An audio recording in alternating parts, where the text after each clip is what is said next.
तू आरशात थांब आता कोण पळून चालला थांब ना आता लयच आहे हलकट. ओ मामा त्या विकासानं मला धरलं आणि म्हणला संडासात चाल. बर त्याचं घर आपण उन्हात बांधू. हा चाल आता चाल. मामा मी लहान नाही राहिले त्या विकासानं खरंच मला धरलं आणि म्हणे संडासात चाल. गुंडे बस आम्हाला माहित आहे ते पोरग कसं आहे. त्याचा सारखं पोरग गावात नाही. उगाच बदनाम करू नको त्याला. मामा चाल पटकन जेवायला. काही लोक बापू त्या किशानं मला धरलं. अरे बस झाला ना तुमचा धिंगाणा.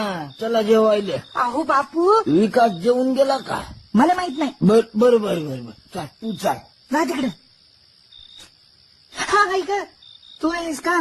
आता काय झालं? जाऊ दे जा. काय झालं? काय नाही जाऊ दे. गुड्डे सांग बरं का तुला म्हैस शपथ आहे. मर रे जाय तिकडे जाय मला काय गरज नाही तुला काय